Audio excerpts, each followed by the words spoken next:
Welcome to the Evolution Show. I'm Johan Landgren. I hope you're great. If you're new to the show, I'm a full-time investor and writer in sustainable tech. And here on the Evolution Show, I invite pioneering leaders and companies to talk about renewable energy, smart transport solutions, and sustainable living. And in the previous episode, I talked with the leader of an inspiring Norwegian company developing electric container ships. And today I have another really inspiring leader on the show to talk about something that can help address the energy crisis in Europe, but also play a critical part in other regions where renewable energy generation like wind and solar is increasing rapidly. Today's guest is Christopher Engman, chairman and founder of the Swedish startup MineStorage that is developing energy storage solutions for the grid using old mines. Our conversation covers a lot of exciting things surrounding this technology that you definitely don't want to miss. And today is part 1 of our talk. Part 2 will be out on Monday next week. I hope you enjoyed today's episode, and if you do, help support the show with a thumbs up and consider subscribing. As always, stay ahead of the curve and stay electric. This is the Evolution Show.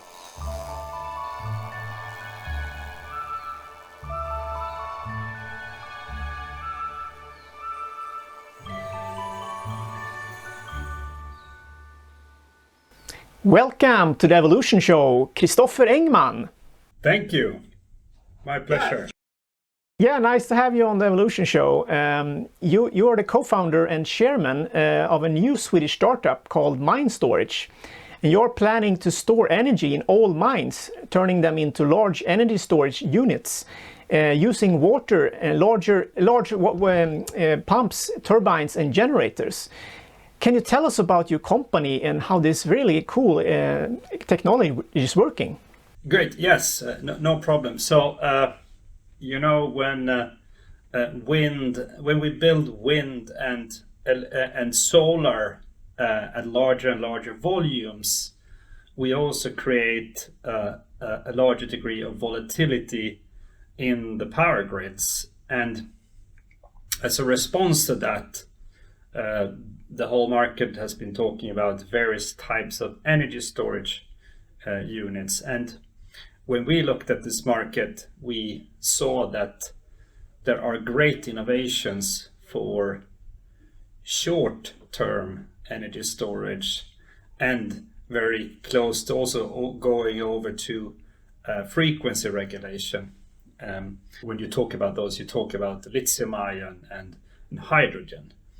But the cheaper and bigger volumes are found using what has traditionally been found as pumped hydro, where you pump water from one dam to an upper dam above ground. But we saw that and that is actually over 90% of the world's volume of energy storage, which is not equally large in the media space, but over 90% of all energy storage in the world is actually based on water that is pumped up from one level to the other.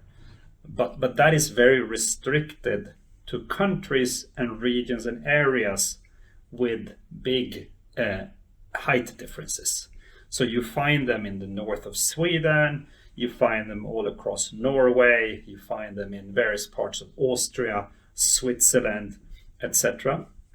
And typically you are actually just reversing a hydropower plant and pumping water back up to be able to use it later. But there is both a lack of height differences in most countries, and even if you take a country like Sweden and the southern half of Sweden, there are not many height differences. So we were looking at it from another perspective. We said, where can we find height differences? And using mines that are no longer in use sounded very attractive. So we started to investigate that space and found that the shaft in a used mine and the various tunnels in the bottom, combined with the artificial lake that each mine has above ground, very, very near the shaft, are super to use to actually create pumped hydro below the ground. And we therefore call that concept mine storage. So pumped hydro, but underground, hence mine storage. So that category we think will become very, very substantial, and it's you can build really cheap energy storage compared to the competing categories. So it's a good complement. So lithium ion, for example, is perfect for short time energy storage, like high power but short and small energy volume. Whereas a mine is perfect for you can have the same megawatts, but many more megawatt hours. So you can, with the same amount of effect, you can create a huge volume of energy, which is very good for the medium to long duration storage. So anything from a few hours to several days and weeks. For that purpose, it's really good. So the more energy you store per effect, the better the calculation becomes. So it's very favorable for that space. That there's a gap there, and as again, the above the ground pumped hydro concept is kind of depleted. It's not enough height differences. Like if you take the UK, majority of Germany, majority of US, Ireland, Italy, northern Italy is fine, southern is not so good. Spain, they're kind of relatively, for most part, relatively flat. That's why you don't find much hydropower in those countries. And again, also south of Sweden is lacking traditional hydropower. So for those markets, mine storage is perfect. And the good thing with mines compared to height differences above ground is they're actually relatively well distributed. I thought before going into this space that there were like 3-4 mines in a country like Sweden. No, there's several hundred mines. So we'll come back to that. Sorry for interrupting, but just for people to clarify a little bit, we want to come back to the market for this and everything. But before we continue, I just want to briefly touch upon, because you're really interesting. You have an interesting background. Aside from creating this really exciting company, Mine Storage, you're also the co-founder and the managing partner and advisor at Mega Deals. So before we continue to talk about this really cool mine storage technology, can you briefly share what you do at the Mega Deals? At Mega Deals, our big purpose is to scale sustainability companies all across the world. You find a lot of amazing innovation, and they have amazing total addressable markets, but the level of technology and their level of commercial scaling skills are not often the same. So there is a bit of weakness on the commercial scaling side. So I see in the new, especially in the energy space, a lot of cases are very large scale and therefore require a mega deal style of marketing and sales. But the teams are very dependent on something we called one or a few rainmakers. So typically a founder or two, or maybe a third person, are carrying the deal making, and typically they run into what we call the calendar problem. So quickly, when they want to grow bigger and bigger, they become a bottleneck and can't scale. So Mega Deals is a discipline. We're now 26 people, and we have sustainability scale-ups as clients from Malaysia, India, Israel, Switzerland, Benelux, Sweden, Finland, quite a few US cases. So I have the luxury of sitting on the strategy/commercial scaling chair with a larger and larger amount of sustainability scale-ups all around the world, which is highly fun. It's fun, but it's also highly valuable because I can cross-pollinate the knowledge bases between Asia, Europe, Israel, and North America, but also between various slices of not just the energy market, but as a sustainability cluster as a whole. So we do have clients like Microsoft, Tata, Saab. We work with HP's 30 largest customers worldwide. but we actually don't prioritize them, which they laugh about. But we prioritize the sustainability scale-ups, and we help them to make the commercial scaling faster, better, bigger, basically. I really like that. I mean, I can imagine I'm an investor myself, and I've seen various companies in making various success and failures, and a lot of it has to do with you might be a fantastic founder, have a fantastic product and idea, but to scale it up is a whole other deal. You don't have that experience. You don't have the network, the understanding, and so on. So I can totally understand the need for that kind of professional that approach that you offer at the mega deals. So yeah, cool. And the good thing also is that since we have both a specialization around larger deals, international larger deals, and sustainability, we're kind of bringing many knowledge bases into one. So in many of the cases we work with, we actually give also advice on the market. Like, since we're sitting on so many chairs, we can see where a company has a fit and where it's kind of a gray area if they are going to be successful or not. So you can save a few years by just getting that guidance. Like, for example, if you're doing a supercapacitor case, we might know that, well, for these frequency regulations and these energy volumes, you have a fit. Out here, you're going to lose to one end lithium ion, on the other hand, cases like mine storage, etc. So we can also help these entrepreneurs with the guidance on where there is a fit and where there is a weaker fit. A lot of entrepreneurs are wasting time, many years actually, and a lot of money on going for the wrong cases. Yeah. Yeah, I could talk all day about that, but It's super interesting. But, separate call on that. No, it's okay. It's okay. It's really interesting. But so if we move back a little bit to talk about mine storage, what led you to start this company? I think I know a little bit because you mentioned that you focus on sustainability companies and that kind of sector which is growing. So obviously you might, I guess you got the idea from focusing or finding solutions in that area. Well, actually, the concept around pumping water has been around for ages, and even the concept of using mine has theoretically been around for a while. So I can't claim that we came up with that innovation.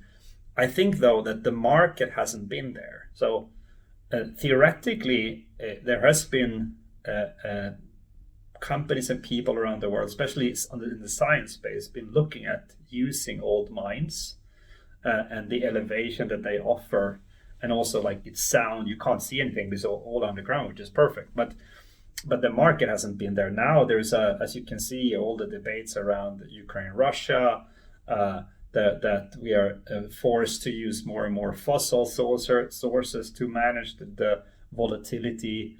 But now the market is very, very ripe for this type of innovation. So I think we are the front runner globally. That doesn't mean that the concept is theoretically new. So we've had our eye on it for a while. But certain things, one thing I've learned, I've been an entrepreneur since I was 10. And one thing I've learned actually the hard way, because the first company I started as an adult, we were too early. So one thing I have learned is to find a good timing is equally important to having a brilliant team. So typically investors like you and I and others, we are looking for a brilliant team, but the right timing is equally important. If we would have started mine storage 10 years ago, I think we would have wasted a lot of money. If we would start it 5 years from now, we would be very late to the party. Okay, but we talked a little bit, you mentioned the market a little bit for mine storage, but can come back to that in some more detail here. Especially if you look at Europe, you mentioned, there are various challenges, to say the least, with the energy market right now. But your company, Mine Storage, is looking at a number of locations where old mines can be turned into energy storage units in Sweden and internationally. So if we start here in Sweden, can you tell us about your first projects and what kind of storage capacity per mine are you looking at? So we're looking at a few different. We're very close to kind of finalizing the first few sites. We have very good partnerships both with LKAB, with Boliden, so various significant mining players, but also, for example, we have a very good project with Mälarenergi, the big utility, and I don't want to disclose. We'll launch that soon. Exact locations, but we are working in a very detailed way with a set of mines, both in Sweden, Ireland, UK, Germany, etc. There are a few cases that are really prominent, and our goal is to be not a Swedish player but an international player. And we're both building the actual projects, but we're also building the whole software platform to run this kind of business. So I think you'll see, maybe not tomorrow, but relatively like midterm and long term, you'll see companies that are becoming partners with us, where we become a shareholder, and in return they get all the software and the know-how that we have. So you can cut a few years of development time, and so we're going to scale both with our own projects, but we're also going to scale as a shareholder in other companies' projects by trading our way of working and our software platform, which includes both how to do this project, but also actually how to do the electricity trading and optimize the revenue for such a site, and also automate certain parts of the maintenance. So kind of the life cycle of each mine storage. But we're soon launching the first few concrete cases, and we have very close partnerships with. The good thing, one really unusual thing with mine storage, so we don't seem to have any enemy. Like. We come into space that is not taken, and we even have good cooperations with what you could say, oh, those should be competitors, but they're not. Like the lithium ion players, the supercapacitor players, we are complementary. So what we can do, they can't do. What they can do, we cannot do. So there's a pretty good mix of storage solutions that you can play as complementary capacities. And you know this as well. The speed in the market right now is so high that unlike most markets I've been in before, there's a much higher degree of cooperation here, because everyone knows that the speed is so high that we don't have to fight so much between ourselves. We just run. Yeah. I spoke with a Belgian company a couple of years ago, and they talked about that they didn't even look for patents because they say they couldn't move fast enough. There's no idea if you're working with a software or semi-software solution, it's better just to expand and focus on the market. They don't have time to chase the patents. So yeah, that's exactly it. And this is I've been. Before this, I've been my whole life in software, particularly software as a service, and in that space, it's way more real competition.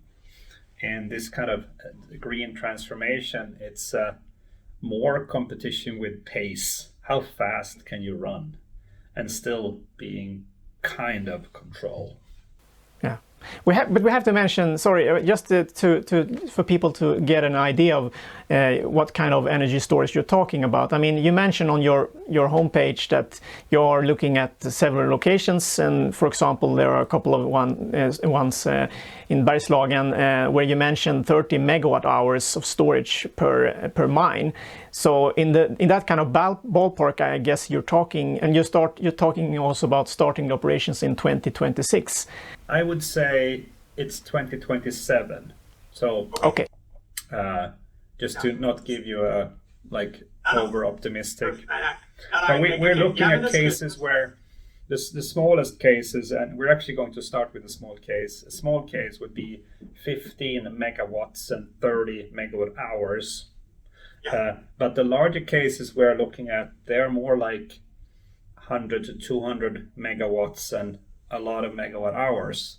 And the good, as I kind of hinted on before, the good thing with a mine is that it's very easy to increase the megawatt hours per megawatt. So one of the big strengths with mine storage is you can multiply the number of megawatt hours, but with the same number of megawatts. So compared to lithium, if you want to increase the megawatt hours of lithium ion, you consequently also need to increase the megawatts, so it becomes very expensive.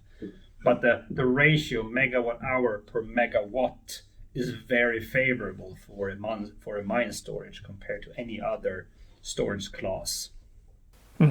Yeah, and just for people to get, put this in context, I mean, if you take, I looked at 30, but we can take 15 megawatt hours as the low end.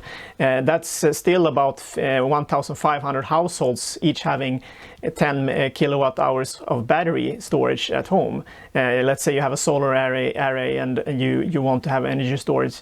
I mean, that's quite a lot. It depends on how you calculate. We're using a few numbers when we're looking at, so 100 megawatts can support 250,000 European, not Swedish, European average households.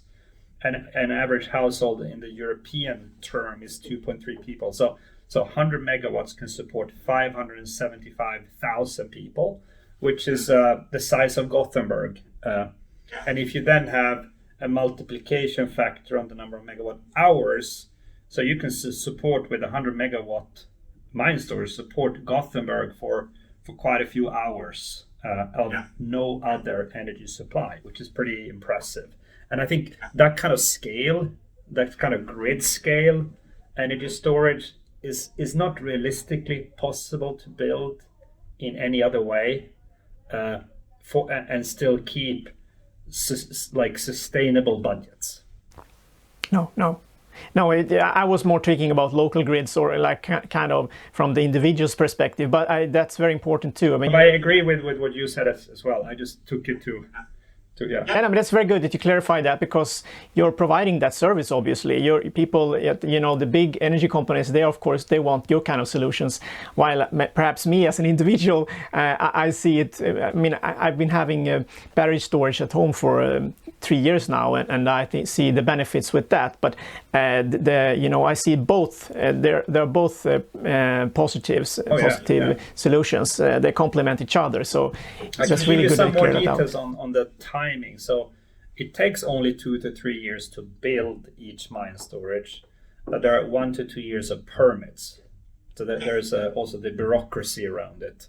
But if you compare that to, for example, nuclear, it's very, very fast. It's much faster than.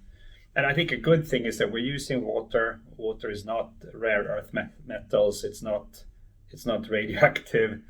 And we're using mines where we've done the environmental checks so that they're not leaking water into the groundwater, etc. So yeah. Yeah, that's a good point. We could touch upon that question as well, because of course there are people that are concerned about this. They hear this and say, "Oh yeah, fine, really good idea," and so on. But have you looked at the effects on the environment, the local environments, surrounding the mine, the lake, and so on? So can you perhaps while we talk about it, you mentioned it, so perhaps you can touch upon that. Yeah, let's talk about it. So for each mine, we do environmental impact assessments. And I give you some pros and cons. So first of all, we cannot build it if it will leak into the groundwater. So that one we check, obviously.